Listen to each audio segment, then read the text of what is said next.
Beware of words that affect negatively. Let's recall the past when we used conventional toilets instead of flush ones. Older people may have often experienced using a conventional toilet in the middle of the night as a child.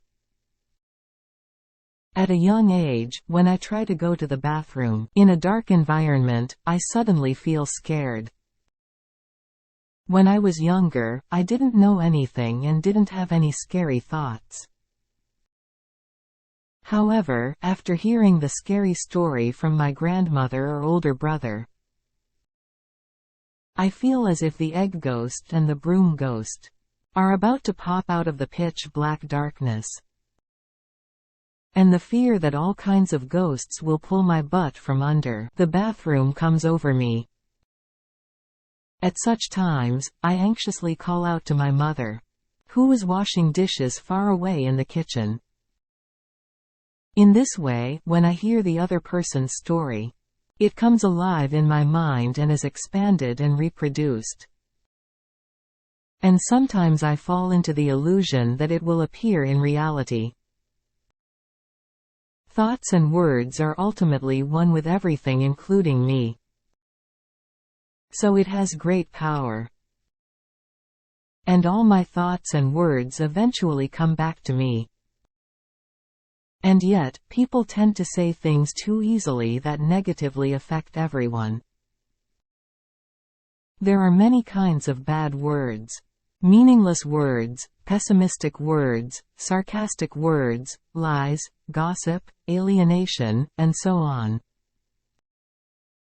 In some cases, even if I think positively and say something, it is common that it is interpreted negatively depending on the listener, place, and situation.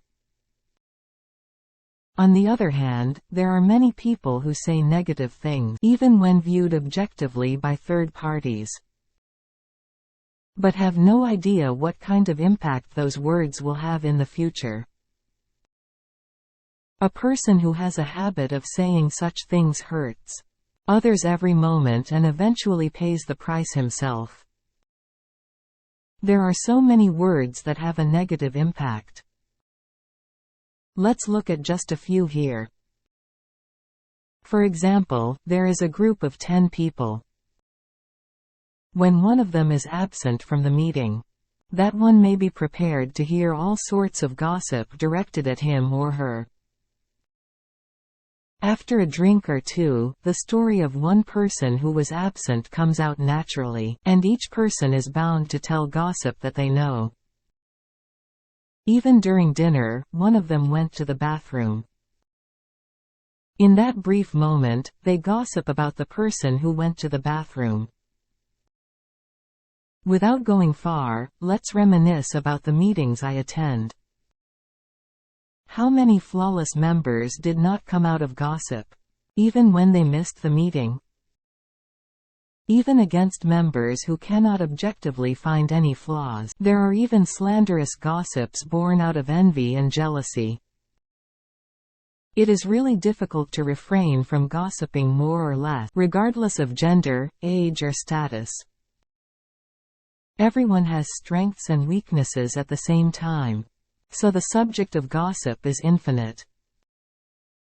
Sometimes, sharing gossip with people and third parties brings a sense of security and camaraderie.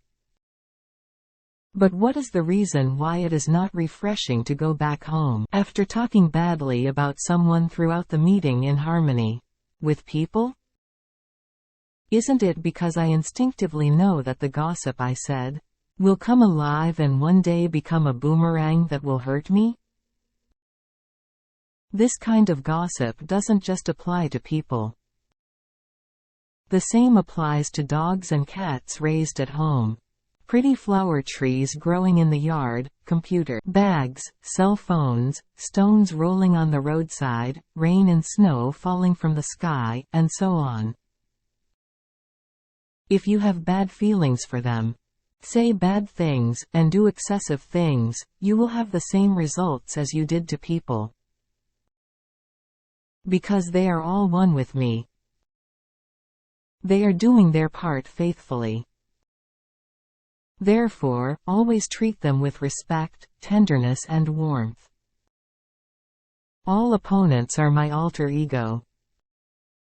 When I gossip about someone, it's the same as gossiping on myself. It is not advisable to gossip behind your back, even if you cannot encourage someone who is working hard in their role. Gossip is like throwing a stone over your head and staring blankly at it as it falls. This kind of gossip turns around and eventually comes back to me with interest. After all, gossip seems to be directed at the other person, but it is always directed at oneself. Let's keep in mind that my gossiping tongue becomes the tip of a sharp sword, and is always aiming at me.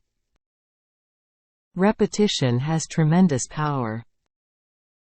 Think back to when you were studying for a test in your school days. There is a big difference in grades between taking the test range once and seeing it 5 times. This is well known to anyone who has studied a little while in school. As another example, let's think and say the phrase, "I can do it," over and over again every day. Your confidence will grow and of course, you will be able to do better at virtually anything. Like this, repeated good thoughts, words, or actions usually bring good results.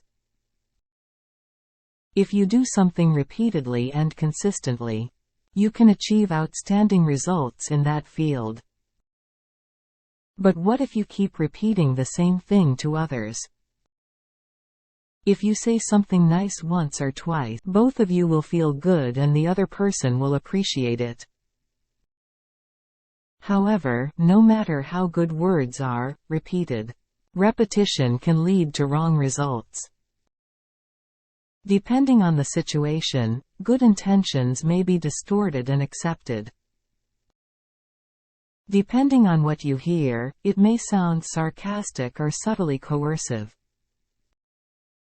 Therefore, you should be aware that repeating even good things can have negative consequences, just like saying bad things. A light, pleasant joke with good intentions elicits a positive response. It can also make the atmosphere more cheerful. However, jokes sometimes have the opposite result. Some people take light jokes seriously. The person's personal circumstances and experiences interact with certain parts of the lighthearted joke, causing an unexpected reaction. Sometimes, it causes serious reactions beyond imagination. However, there is nothing strange about it.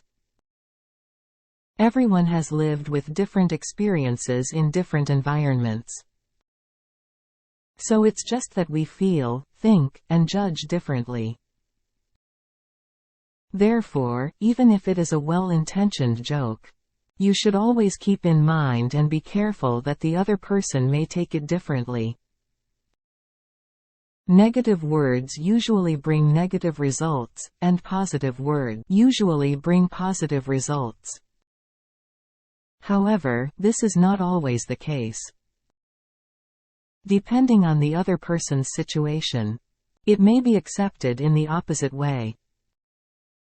From the standpoint of truth, there is no superiority or inferiority, because both positive and negative were one in the first place. It's just the role that each one plays. But even if it's just a role, you have to pay the exact price for it. In particular, the responsibility that follows negative words must be fully shouldered. That is the work of truth.